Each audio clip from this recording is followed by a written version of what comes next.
اعوذ باللہ من الشیطان الرجیم بسم اللہ الرحمن الرحیم فبأي آلاء ربکما تکذبان، تو تم اپنے رب کی کون کون سی نعمت کو جھٹلاؤ گے۔ السلام علیکم اسٹوڈنٹس، امید بخیر۔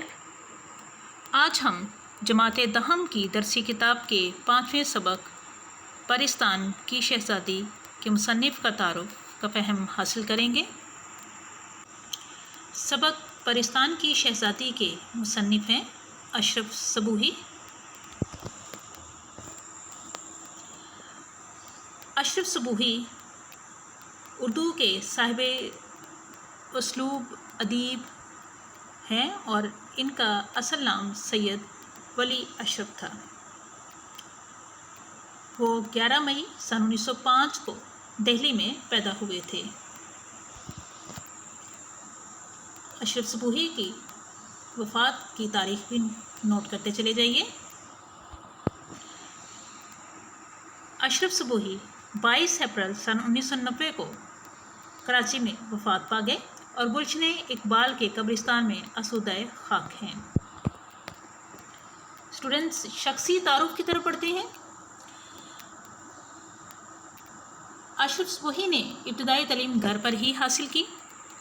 سن 1922 میں Anglo Arabic high school Delhi سے میٹرک کا امتحان پاس کیا۔ معروف ادیب شاہد احمد دہلوی ان کے ہم جماعت تھے۔ اشرف صبوحی ڈاکو تار میں ملازم رہے، ڈاکو تار کے محکمے میں ملازم رہے۔ بعد میں آل انڈیا ریڈیو سے وابستہ ہو گئے، یعنی کہ آل انڈیا ریڈیو میں انہوں نے ملازمت اختیار کر لی۔ قیام پاکستان کے بعد لاہور آ گئے۔ سن 1965 میں ملازمت سے سبکدوش ہو گئے اور ہمدرد دواخانہ کے شعبہ مطبوعات سے وابستگی اختیار کر لی۔ سن 1965 میں ملازمت انہوں نے چھوڑ دی اور ہمدرد دواخانہ کے شعبے مطبوعات، یعنی کہ جس میں کتابیں وغیرہ طبع ہوتی تھیں، شائع ہوتی تھی، اس سے جڑ گئے۔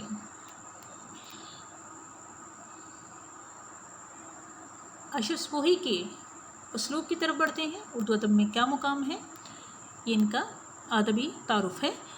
ہم شخصی تعارف کے بعد ادبی تعارف کی طرف بڑھ رہے ہیں۔ اشرف صبوحی ایک صاحب طرز ادیب تھے۔ اردو زبان، خصوصاً دہلی کے مختلف طبقوں کی بول چال اور وہاں کے روزمرہ اور محاورے پر ان کو پوری گرفت تھی۔ یہ محاورے اور روزمرہ میں مہارت رکھتے تھے۔ انہوں نے بچوں کے لیے کہانیوں کی درجن بھر کتابیں بھی لکھیں جو بہت مقبول ہوئیں، یعنی مشہور ہوئیں۔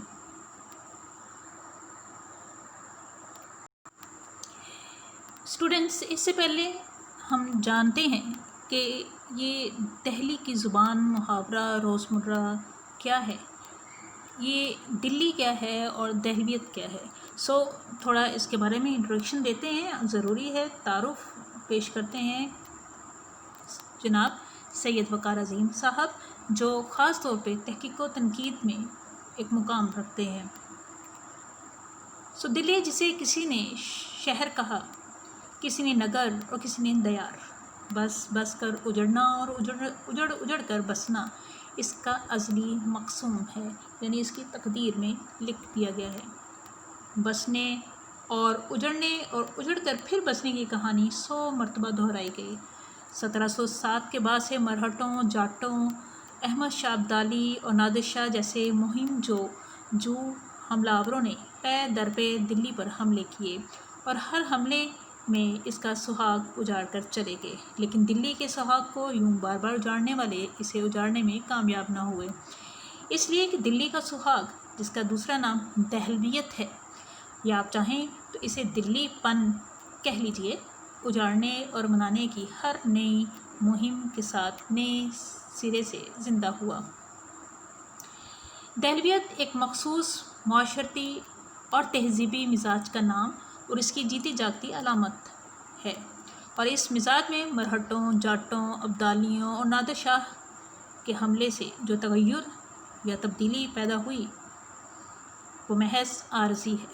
دہلویت پردوں میں جا چھپتی ہے، فنا نہیں ہوتی، اور اس کی وجہ یہ ہے کہ تغیر و انقلاب کے ہر دور میں چند ایسی ہستیاں ہوتی ہیں جو اسے مٹنے سے بچاتی رہتی ہیں۔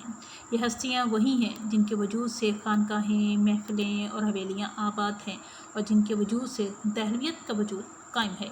ان کے اٹھنے، بیٹھنے، چلنے پھرنے، بولنے چالنے، اور کبھی کبھی اٹھے بیٹھے، چلے پھرے اور بولے چالے بغیر خاموشی سے ایک گوشے میں بیٹھے رہنے سے یہ دہلیت زندہ ہو کر ہماری آنکھوں کے سامنے آتی ہے، اور ہم بڑی آسانی سے پہچان لیتے ہیں کہ یہ دہلیت ہے۔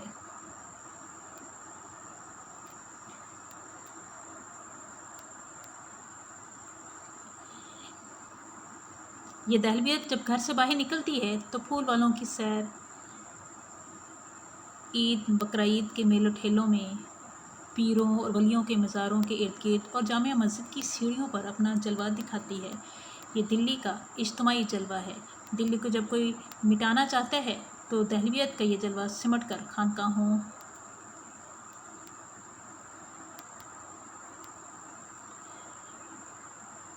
حویلیوں کی چار دیواریوں میں پناہ لیتا ہے، اور وہ ہستیاں جن کے دم قدم سے ان خانقاہوں، دیوان خانوں اور حویلیوں کی دنیا آباد ہے، دہلیت کو اپنی آغوش میں دے کر اسی زندہ رکھتی ہیں، اور دلی کا دیار اجڑ اجڑ کر بھی آباد رہتا ہے، اور یوں دہلیت یا اس کا معاشرتی اور تہذیبی مزاج دلی کے مٹ جانے پر بھی زندہ و تابندہ رہتا ہے۔ ان ہستیوں کی بدولت جن کی اپنی اپنی ایک الگ دنیا ہے، ان الگ الگ دنیاؤں میں ہمیں کچھ ایسی بات نظر آتی ہے جو دوسری دنیا میں نہیں ملتی، لیکن ان سب چھوٹی چھوٹی دنیاؤں کے انفرادی جلوے میں ہر جگہ اجتماعی جلوے کا رنگ شامل ہے جو دلی کی سرزمین اور اس سرزمین کے ذرے ذرے میں موجود ہے۔ اسی رنگ نے دلی کو دلی بنایا اور ہر سرزمین سے الگ اس کا اپنا مزاج دیا ہے۔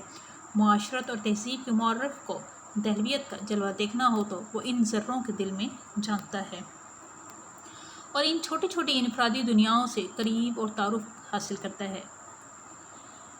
جی، ان چھوٹی چھوٹی انفرادی دنیاؤں سے قرب اور تعارف حاصل کرتا ہے جو دہلی کی معاشرتی اور تہذیبی قدروں کی نشانیاں ہیں۔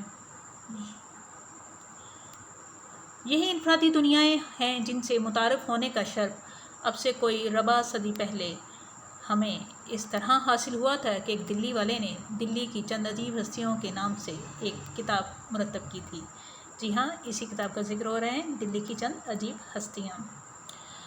اشرف سبوئی صاحب کی کتاب دلی کی چند عجیب ہستیاں اس اعتبار سے ایک عجیب اور انوکھی تصنیف تھی کہ اس میں دلی کی چند ایسی شخصیتوں کے خاکے پیش کیے گئے تھے جو دہلی کے مخصوص معاشرتی تہذیبی مزاج کے چلتے پھرتے نقش تھے، ایسے نقش جن کے مٹتے اور مدھم پڑتے ہوئے رنگوں میں بھی اس دلی کا عکس تھا جس کی آب و تاب کو نہ مرہٹوں اور جاٹوں کی یورشیں مٹا سکی، نہ احمد شاہ ابدالی اور نادر شاہ کے حملے۔